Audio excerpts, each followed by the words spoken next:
तो बच्चों आपने WACC निकालना सीख लिया। अब सर WACC फाइंड करने के बाद अभी एक चीज़ पेंडिंग है। क्या पेंडिंग है? ये बुक वैल्यू के अकॉर्डिंग था, मार्क के वैल्यू के अकॉर्डिंग करोगे तो आप शायद कर सकते हो, कर लोगे ना। बट सर पेंडिंग ये है कि अगर मार्क के वैल्यू वेट्स लिया जाए तो रिजर्व्स कंसिडर क्यों नहीं करते?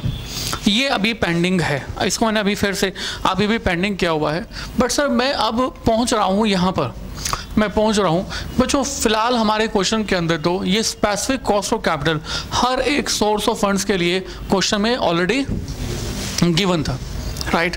पर क्या ये स्पेसिफिक कॉस्ट ऑफ कैपिटल हमारे हर एक सोर्स ऑफ फंड्स के लिए, इसके लिए, इसके लिए, इसके लिए, सबके लिए क्या हमें क्वेश्चन में हमेशा हमेशा गिवन ही होगा? Answer is no. आपको फाइंड करना होगा। तो ये स्पेसिफिक कॉस्ट ऑफ कैपिटल आप फाइंड करोगे कैसे? तो बच्चों ये स्पेसिफिक कॉस्ट ऑफ कैपिटल तो हमें डेब्ट के लिए भी फाइंड करना होगा, इक्विटी के लिए भी, प्रेफरेंस के लिए भी एंड रिटेन अर्निंग के लिए भी। तो अगर मैं इसको ऐसे आपके चार्ट में बना दूं तो मैं कहूँगा कि I have to find out specific cost of capital. और स्पेसिफिक कॉस्ट ऑफ कैपिटल में बेसिकली आपके पास है, you have to find out the result for four things. Number one, you have to find out it for डेप्ट। डेप्ट मतलब आप इस डेप्ट को कह लो कि ये डिबेंचर्स की बात हो रही है, आप डेप्ट को कह लो कि यहाँ पर बेसिकली लॉन्ग टर्म लायबिलिटी की बात हो रही है, लोन की बात हो रही है, तो बेसिकली लोन के रिस्पेक्ट से है। अब जितने भी हमारे लोन होते हैं, डेप्ट होते हैं, ये डेप्ट हमारे दो तरह के हो सकते हैं। एक तो हो सकता है इररिडीमेबल, इररिडीमेबल, और दूसरा क्या हो सकता है? Redeemable, right. तो ये इररिडीमेबल हो सकता है, रिडीमेबल हो सकता है। तो हमें सीखना पड़ेगा कि इररिडीमेबल वाले केस में या रिडीमेबल वाले केस में हम लोग ये specific cost of capital, specific cost of डेप्ट कैसे फाइंड करेंगे, और जो भी डेप्ट के रिस्पेक्ट से कॉस्ट आएगी उसको क्या कहेंगे? KD। अब मैंने कहा दूसरा मुझे किसके रिस्पेक्ट से फाइंड करना है? प्रेफरेंस शेयर कैपिटल के रिस्पेक्ट से। तो प्रेफरेंस शेयर कैपिटल के रिस्पेक्ट से फिर से I will find out with two respects. Number one with respect to the again irredeemable portion, and number two with respect to the redeemable portion, right. तो ये भी दो हो सकते हैं। और प्रेफरेंस शेयर कैपिटल के रिस्पेक्ट से जो भी कॉस्ट आएगी उसको मैं क्या कहूँगा बच्चों? KP। और तीसरा I will find out with respect to the equity share capital.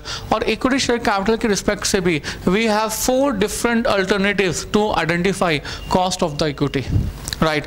तो कॉस्ट ऑफ इक्विटी यानी कि कई फाइंड करने के 4 रास्ते हैं, 4 तरीके हैं। और पहला रास्ता है बेसिकली डिविडेंड या constant dividend, constant dividend model, constant dividend model, right. दूसरा रास्ता है बेसिकली डिविडेंड ग्रोथ मॉडल। तीसरा रास्ता है basically earning price model, earning price model. और नेक्स्ट रास्ता है basically CAPM model, capital asset pricing model, right. इसके अलावा हमारे पास बच जाता है रिटेन अर्निंग्स के रिस्पेक्ट से, रिटेन्ड अर्निंग्स। तो रिटेन अर्निंग्स के रिस्पेक्ट से हम लोग 2 केसेस में इसको फाइंड करेंगे। पहला केस होगा when KE is equal to KR, right. और दूसरा हम फाइंड करेंगे when KE is not equal to KR। बच्चों cost of the retain earning के लिए मैं आपको बता दूं, जब तक आपको क्वेश्चन कुछ मेंशन नहीं करता तब तक हमेशा हमेशा cost of equity and cost of retain earning will always be consider as same. Question कुछ मेंशन करेगा तो ही हम इसको नॉट इक्वल टू करेंगे और कुछ फॉर्मूला लगाएंगे। तो अगर KE और KR बराबर है तो KE के हमारे पास कितने मेथड हैं? 4। तो इन चारों मेथड से जो भी आप कैलकुलेशंस करोगे वही कैलकुलेशन KR के लिए भी एप्लीकेबल हो जाएंगे। और KE कब हमारे KR के बराबर नहीं होता, दैट वी विल अंडरस्टूड, हम बात करेंगे इस बारे में, हम इसको सीखेंगे, राइट। तो बच्चों हमें कितनी बातें सीखनी है पहले? 1 2 3 4 5 6 7 8 9 10। और जब हम इन 10 बातों को सीख लेंगे तो उसके बाद दोबारा से फाइंड करना शुरू कर देंगे WACC, ultimate objective WACC find करने का है। WACC फाइंड करने का ऑब्जेक्टिव है ताकि हम minimum desire return of the new investment find कर सकें, ताकि फाइंड कर सकें कि हमारा जो डिजायर रिटर्न है नई इन्वेस्टमेंट के लिए वो कितना होना चाहिए, राइट। पर उसके लिए मुझे पहले इन 10 बातों को अलग अलग तरीकों से सीखना होगा, right. So let us talk about, हम इसको आप एक शीट पे बना रहने देना, राइट, और उससे अगले पेज से स्टार्ट करना। हम पहले डेब्ट के रिलेटेड बात करेंगे, फिर प्रेफरेंस शेयर कैपिटल के रिलेटेड बात करेंगे, फिर इक्विटी से रिलेटेड बात करेंगे एंड सो ऑन, राइट। और वहां से जो रिजल्ट आएगा वो रिजल्ट अल्टीमेटली हम यहाँ पर रिप्लेस कर देंगे और इस तरह से आपके पास एक समरी भी बनकर तैयार हो जाएगी, right. So let us start, देखते हैं कि आपके पास क्या क्या कैसे कैसे है।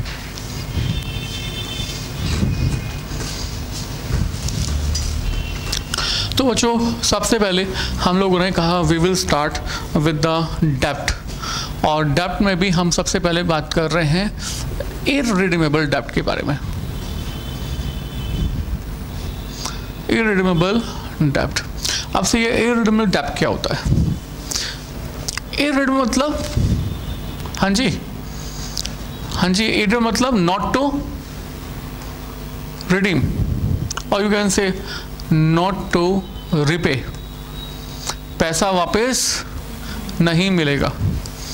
आज आपने डेब्ट रेस किए, आपने फंड्स रेस किए, बट इसके बदले में आप इनका पैसा वापस पे नहीं कर रहे, राइट। आपने फंड्स इशू किए बट इसके बदले में आप डिबेंचर्स की रिडम्पशन नहीं कर रहे, हालांकि मार्केट में ऐसे डिबेंचर्स एग्जिस्ट करते नहीं हैं। डिबेंचर्स अगर आप इशू करते हो, किसी से लोन लेते हो, तो इसके साथ साथ रिपेमेंट की टर्म भी पहले से ही डिसाइड हो जाती है। But sir theoretically this is we have that अगर हमारे डिबेंचर्स इररिडीमेबल हो तो क्या होगा, that is we have to talk about, right. अब सर ये टर्म सिखाने के लिए मुझे सबसे पहले आपको एक छोटे से basic time value of money के कॉन्सेप्ट में लेके जाना होगा। हालांकि टाइम वैल्यू मनी आपने पहले पढ़ा होगा, मतलब पहले की क्लासेस में जरूर आपने देखा होगा time value of money, right. तो टाइम वैल्यू ऑफ मनी का जो वहां पर कॉन्सेप्ट सिखाया गया है वही यहाँ पर एप्लीकेबल है। थोड़ा सा मैं आपको रिमाइंड करवा रहा हूँ, राइट, मैं आपको रिमाइंड करा रहा हूँ। वेरी सिंपल टू से, बच्चों मैं आपसे पूछूं, मैंने आपको कुछ नहीं सिखाया। मैंने कहा कि एक बिजनेस प्रपोजल है, और बिजनेस प्रपोजल इस तरह से है कि आपको कहा जा रहा है कि 1 साल के बाद आपको 1 लाख रुपया रिसीव हो जाएगा। बिजनेस प्रपोजल क्या है? हम आपको एक बिजनेस प्रपोजल दे रहे हैं कि 1 साल के बाद आपको 1 लाख रुपया मिल जाएगा। आज आप हमारे पास 1 लाख जमा कर दो। इज इट गुड प्रपोजल और बैड? Very bad. 1 लाख रुपया ही जमा कर रहे हैं, 1 लाख ही मिलेगा, इससे इन्वेस्टर का प्रॉफिट क्या हुआ? कुछ भी नहीं। हमारा इन्वेस्टर ऐसे कोई भी प्रोजेक्ट स्टार्ट करना पसंद नहीं करेगा, राइट। तो हमने कहा ठीक है, आप क्या चाहते हो ये बताओ। आपने कहा कि हम चाहते हैं रिटर्न ऑफ 20%, कम से कम 20% रिटर्न मिले। 20% रिटर्न का मतलब हुआ कि जितना पैसा आप लगाएं उस पैसे का 20% कमाने के बाद आपको जो पैसा मिले दैट इट शुड बी, मतलब आपकी इन्वेस्टमेंट इस वाली वैल्यू से कम होनी चाहिए या ज्यादा होनी चाहिए? कम होनी चाहिए। अगर आज आप कम पैसा इन्वेस्ट करोगे 20% रिटर्न के साथ, 1 lakh will be received by you, right. तो मतलब ये जो 1 लाख रुपया है, ये 1 लाख रुपया includes 2 things, principal plus return, यानी कि इंटरेस्ट। और इसी को बेसिकली हम क्या कहते हैं? अमाउंट। इसी को हम क्या कहते हैं? अमाउंट। तो आपके पास जो ये P प्लस आई यानी कि अमाउंट होगा, A होगा, that should be equal to the, मतलब that is the sum of the P plus I. अब सब मुझे बताइए, P plus I equal to A हो गया। अगर मुझे P मालूम होता तो आप A कैसे कैलकुलेट करते हैं? How you will calculate A? आपको ये सब बहुत आसान है। A will be equal to P into 1 plus R power T। ऐसे करोगे ना, this is the compounded interest method. और जब हमें फ्यूचर की वैल्यू निकालनी होती है, A निकालना होता है, तो P इंटू क्या कर देते हैं? 1 plus R power T, right. और अगर आपको अब P निकालना है अमाउंट से, तो आप बेसिकली क्या करोगे a divided by 1 plus r power t, right. और यू कैन से कि आज की वैल्यू निकालना है, अमाउंट आपके पास अमाउंट है कितना 1 lakh, divide bye 1 plus r, return आप चाहते कितना हो 20%, टाइम पीरियड कितना है 1 ईयर, तो I must say p is equal to 1 lakh divide by 1.20 power 1। और बच्चों ये आप कैलकुलेट कर दीजिए एंड इसकी कैलकुलेशन बताइए कितना आता है। इट्स 0. अच्छा आपने कैलकुलेशन कर दिया and the calculated value is 83333.33, right. So this is the amount that you are ready to invest. देखो आप चेक करके देख लो, चेक करके देख लो, अगर आप आज के डेट में 83,333 रुपीज इन्वेस्ट करते हो तो आपकी एक साल की एक्सपेक्टेड रिटर्न कितने परसेंट है 20%। तो मतलब आपका जो रिटर्न हुआ, आपका जो इंटरेस्ट हुआ वो हो गया 83,333 का बेसिकली 20%। तो बच्चों 20% कैलकुलेट बताना, 83,000 का 20% होता कितना है 16,667, राइट। और 83,333 प्लस 16,667 प्लस करके बताओ आप कितना आता है 1 लाख, यानी कि आपको आपके पैसे तो वापस मिल ही जाएंगे, 16,667 रुपये इंटरेस्ट रिटर्न का मिल जाएगा और इस तरह से टोटल कितना मिल जाएगा 1 लाख। तो 1 लाख रुपए के लिए आज आपको कितना पैसा इन्वेस्ट कर देना चाहिए 83,333। अब सर इस कैलकुलेशन से ना हमने कई बातें सीखी। पहली बात ये कि अगर हमें आज इन्वेस्टमेंट करनी है तो वो इन्वेस्टमेंट फ्यूचर की वैल्यू ऑफ द रिटर्न से कम होगी, नंबर 1। नंबर 2, अगर हमें आज की वैल्यू ऑफ इन्वेस्टमेंट निकालनी है तो उसके लिए हम कौन सा फॉर्मूला यूज करेंगे, P is equal to A upon 1 plus R power T, यानी कि हम 1 प्लस R पावर T से क्या कर देंगे मल्टीप्लाई या डिवाइड। तीसरी बात, जब हम लोग 1 प्लस R पावर T से डिवाइड करेंगे तब तक अमाउंट में से जो ये रिटर्न है वो प्लस हो जाएगी या माइनस हो जाएगी, बताओ ना। आपने 1 लाख को जब 1 प्लस R पावर T से डिवाइड किया तो ये जो नंबर आया ये 1 लाख को कम कर दिया इसने या ज़्यादा कर दिया, कम कर दिया, यानी कि 1 लाख में से रिटर्न वाला पोर्शन, टाइम वैल्यू मनी वाला पोर्शन हटा दिया, रिमेनिंग यू हैव, राइट। इन 3-4 चीज़ों को आप लिख लीजिए क्योंकि इसके बिना आगे जो हम काम करने जा रहे हैं वो समझ में नहीं आएगा, हो तो जाएगा समझ में नहीं आएगा। नंबर वन सबसे पहले क्या बताया आपको, that amount today is always less than amount of future. आज का जो वैल्यू है वो हमेशा फ्यूचर की वैल्यू से कम होती है, राइट। इसके बाद फ्यूचर के अमाउंट से प्रेजेंट वैल्यू निकालने के लिए हम क्या करते हैं, हाँ जी, amount today is equal to future value divided by 1 plus R power T। Future value को हम क्या कर देते हैं 1 प्लस R पावर T से डिवाइड कर देते हैं। इसको बच्चों मैंने ऐसा भी कहा, whenever we will divide by 1 plus R power T, then TVM will be क्या बच्चों डिडक्टेड। जब आप 1 प्लस R पावर T से डिवाइड करोगे तो टाइम वैल्यू ऑफ मनी, आपका जो एक्सपेक्टेड रिटर्न है, आपने जो यहाँ पर R लिखा हुआ है, ये अपने आप से फ्यूचर की वैल्यू में से माइनस हो जाएगा, राइट। तो ये बेसिकली आपके पास कैलकुलेशंस हैं जिसमें कि टाइम वैल्यू ऑफ मनी हमेशा 1 प्लस R पावर T से डिवाइड करने के बाद माइनस हो जाती है। Is it clear? अच्छा, अब सर जैसे आप ये सब समझ जाते हैं, समझ लेते हैं, so now the question is कि इसका हमारे यहाँ पर इसमें रोल क्या आएगा, क्या रोल है, रोल क्या है। अब सर इस रोल को समझने के लिए ध्यान दीजिए।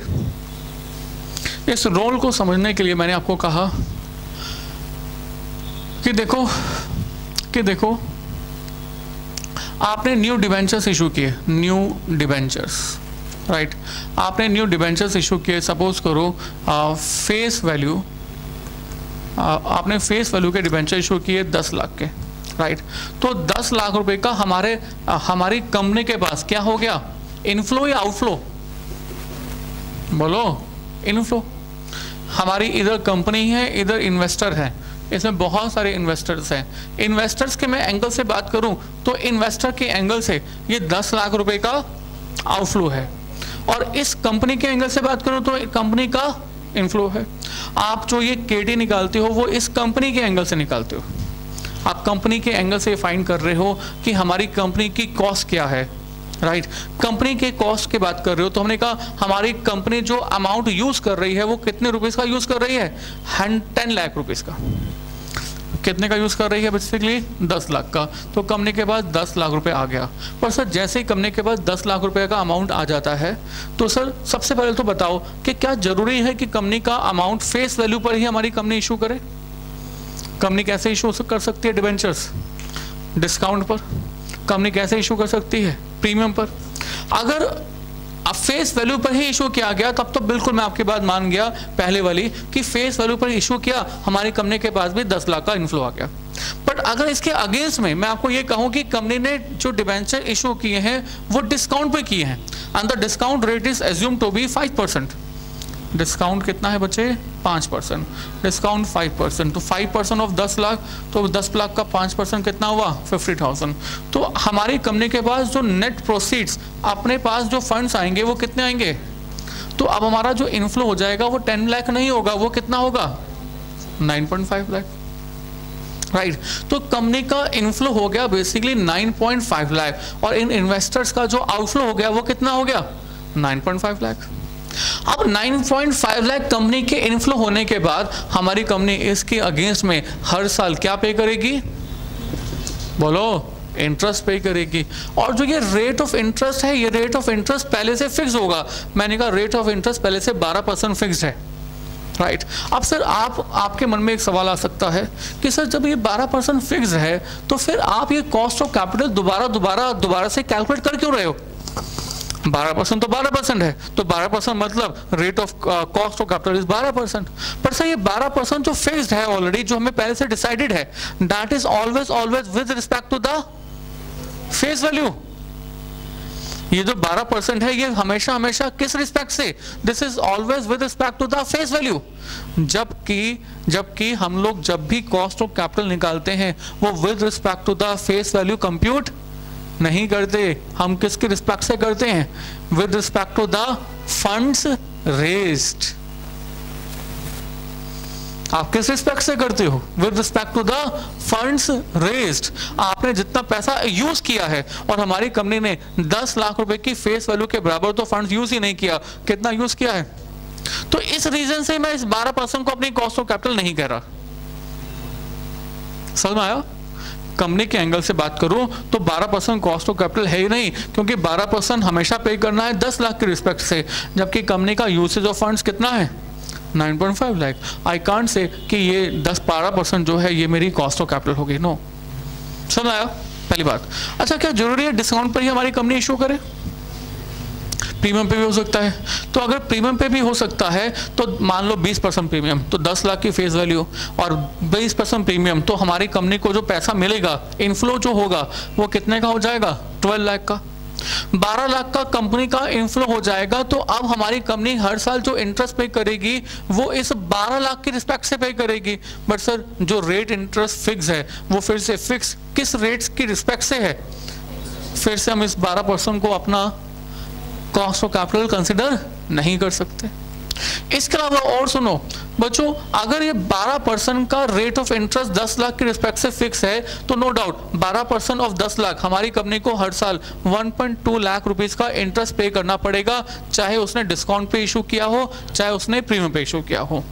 बट जब हमारी कंपनी 1,20,000 रुपए का इंटरेस्ट हर साल पे करेगी तो इस 1,20,000 रुपए के ऊपर कुछ ना कुछ अमाउंट ऑफ टैक्स भी कंसिडर करेगी। सो देखो होता क्या, होता ये है कि जब आप 1,20,000 का खर्चा करते हो तो आपका 1,20,000 का खर्चा हुआ, जैसे ही 1,20,000 का खर्चा हुआ तो ये प्रॉफिट एंड लॉस अकाउंट के डेबिट में आ जाता है। तो आपका खर्चा 1,20,000 का बढ़ गया, और जैसे ही 1,20,000 का खर्चा बढ़ गया तो आपका प्रॉफिट 1,20,000 पे कम हो गया। तो अब आपको 1,20,000 पे रिड्यूस अमाउंट ऑफ प्रॉफिट पर टैक्स पे करना पड़ेगा। 1,20,000 रुपए की रिस्पेक्ट से आपकी टैक्स लायबिलिटी कम हो गई। I repeat, if you spend any rupees, any 1 rupees, तो 1 रुपए का खर्चा करते ही आपका प्रॉफिट 1 रुपया कम हो जाता है। इस 1 रुपए पर अब हमें टैक्स पे नहीं करना पड़ता। अब अगर हमारी कंपनी 1,20,000 रुपए का इंटरेस्ट पे कर रही है तो कंपनी का खर्चा 1,20,000 का बढ़ जाता है, प्रॉफिट 1,20,000 का कम हो जाता है। इस 1,20,000 के ऊपर अब हमें टैक्स पे नहीं करना पड़ता। Means our tax will saved, हमारा टैक्स बच जाता है because of the interest liability, right? तो इंटरेस्ट लायबिलिटी को भी, इंटरेस्ट लायबिलिटी के साथ साथ टैक्स सेविंग्स को भी मुझे इस वाले लायबिलिटी के ऊपर कंसिडर करना चाहिए। तो फिर से मैं इस 12% को अपना कॉस्ट ऑफ कैपिटल नहीं कह सकता। कितने रीजन हो गए जिस कारण से मैं इसको अपना कॉस्ट ऑफ कैपिटल नहीं कह सकता? 3। Number 1 because of the discount, number 2 because of the premium, and number 3 because of the tax. तो 3 रीजन से मैं इस 12% को अपना कॉस्ट ऑफ कैपिटल नहीं कह सकता। Got it? अब ठीक है, अब इन सबका इफेक्ट कंसिडर कैसे करेंगे? अभी मैंने टैक्सेस की कोई बात नहीं की है, कुछ समय के बाद मैं इसमें टैक्सेस इंट्रोड्यूस कर दूंगा। Right, now come to the point. मैंने पुराना एग्जांपल कंटिन्यू किया। मैंने कहा फेस वैल्यू 10 लाख रुपए की है, इसमें से डिस्काउंट 5% का है, तो 10 लाख माइनस 50,000, 9,50,000 रुपए कंपनी के पास आ गए हैं। 9,50,000 के रिस्पेक्ट से हमारी कंपनी बेसिकली 12% पे कर रही है फेस वैल्यू के रिस्पेक्ट से। एक्चुअल में यूसेज है 9.5 लाख का, और हमारी कंपनी इंटरेस्ट पे कर रही है दिस मच। ये इंटरेस्ट जो हमारी कंपनी पे करेगी, ये इंटरेस्ट पे करेगी कब कब? फर्स्ट ईयर में, सेकेंड ईयर में, थर्ड ईयर में, फोर्थ ईयर में, फिफ्थ ईयर में, यस कब तक? Till infinity. क्योंकि अभी हम फिलहाल किस बारे में बात कर रहे हैं? irredeemable debt. And what do you mean by this irredeemable debt?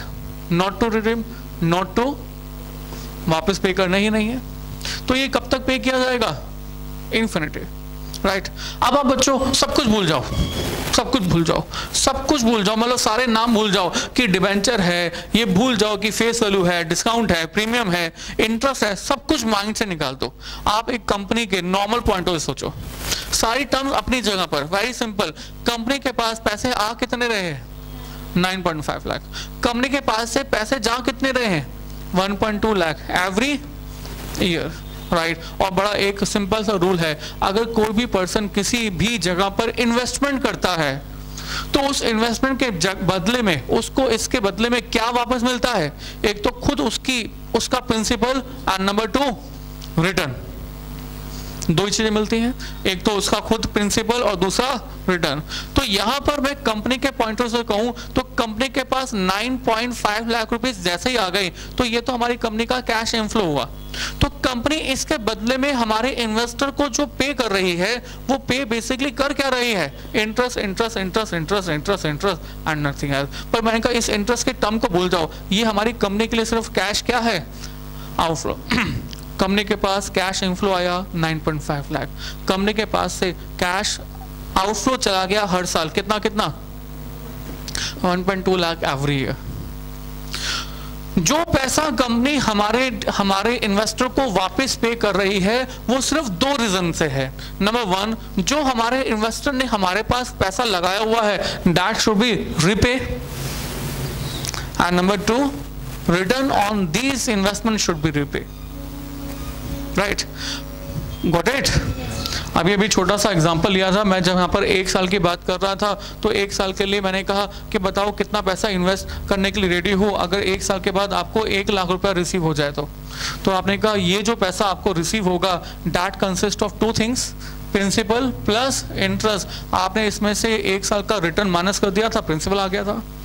Right, same here हमारी कंपनी के एंगल से देखो, हमारी कंपनी 1.2 लाख हर साल पे कर रही है because of the payment of 2 things only. Number 1 basic principle, the amount invested by the investor, and number 2 return on the amount invested by the investor. Company हर साल 2 चीजों के लिए हर साल ये सब पे कर रही है। और अगर इन सभी के सभी cash outflows of the company में से अगर मैं इन्वेस्टर की रिटर्न हटा दूं तो बाकी हमारे पास बच क्या जाएगा? प्रिंसिपल। अगर फ्यूचर की वैल्यू में से, अगर अमाउंट में से, फ्यूचर के अमाउंट में से अगर रिटर्न हटा दिया जाए, इंटरेस्ट हटा दिया जाए, तो बाकी बचता क्या है? प्रिंसिपल। ऐसे ही जो कंपनी ने हर साल वापस रिफंड किया है, अगर इस 1.2 डिफरेंट ईयर के 1.2 लाख में से अगर बेसिकली रिटर्न का पोर्शन हटा दिया जाए, बाकी बचता क्या है? Amount invested by the investor, और you can say amount received by the company. और बच्चों, फ्यूचर की वैल्यू में से अगर मुझे टाइम वैल्यू मनी रिमूव करना है, हटा देना है, माइनस कर देना है, तो मुझे क्या करना होगा? 1 + r⁻t से डिवाइड और मल्टीप्लाई। क्या करना होगा? डिवाइड करना होगा। तो मुझे हर साल के अंदर 1 + r⁻t से डिवाइड करना होगा। और ये जो 1 + r है, कॉस्ट ऑफ कैपिटल है, ये डिबेंचर के रिस्पेक्ट से कॉस्ट ऑफ कैपिटल बेसिकली है क्या? KD। हर साल भाई हमारे डिबेंचर होल्डर की जो एक्सपेक्टेड रिटर्न है, या ऐसे कहो डिबेंचर के रिस्पेक्ट से कंपनी की जो कॉस्ट है, उसको आपने क्या नाम दिया है? तो जितनी भी कॉस्ट हमारी कंपनी बियर कर रही है, उस कॉस्ट को मैं यहां से हर साल में से हटा रहा हूं। पहले साल में 1 साल का, दूसरे साल में 2 साल का, तीसरे साल में 3 साल के लिए, एंड चौथे साल के अंदर फिर से 4 साल के लिए। और ये कब तक मैं करता रहूंगा? इन्फिनिटी तक। इन्फिनिटी इसलिए क्योंकि these are the basically irredeemable. और इन सब देखो, आपने कॉस्ट ऑफ द कैपिटल हटा दिया, बाकी बचा क्या? प्रिंसिपल। और प्रिंसिपल मतलब वो अमाउंट जो कि हमारी कंपनी के द्वारा कैश रिसीव हुआ था।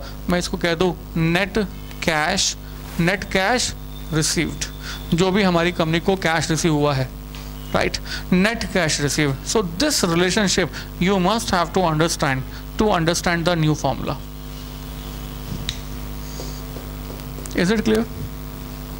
This is nothing but the cash inflow outflow relationship. Very simple बच्चों, जब भी आप किसी दूसरे को कैश देते हो, उधार देते हो, इसके बदले में 2 ही चीज लेते हो, अपना दिया हुआ पैसा और दूसरा return. This is the 1-to-1 relationship, right?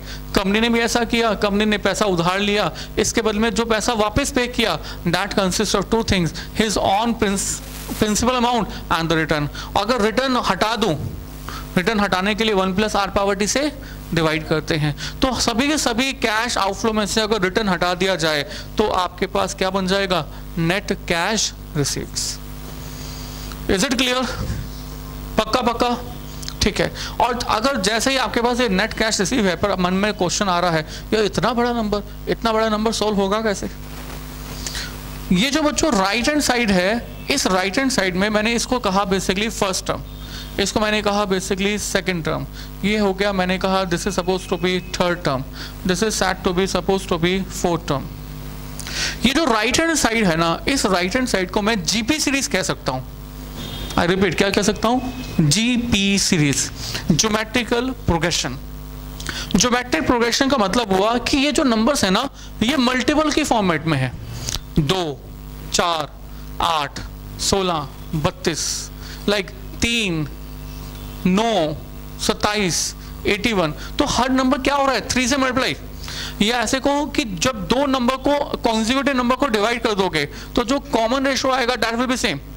3, 9, 27, 9 divide by 3, 3, 27/9, 3, 81/27, 3। तो अगर कॉमन रेशियो हर सीरीज के अंदर सेम है तो जो सीरीज होती है वो सीरीज क्या बन जाती है? GP series. बचपन में आपने जरूर पढ़ा होगा, राइट? मैंने कहा कि आप पहले कॉमन रेशियो निकाल के चेक करो कि क्या ये हमारी सीरीज हमारी जो है वो क्या हमारी जीपी सीरीज है। Let's check it out.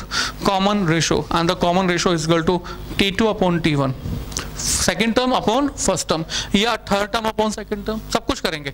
T2/T1 करें, T2/T1, 1.2 lakh upon 1 + KD power 2 and whole upon 1.2 lakh upon 1 plus K D power 1. ये कैंसिल कैंसिल कैंसिल एंड ये भी कैंसिल, तो बाकी बचा क्या 1 अपॉन 1 प्लस के डी.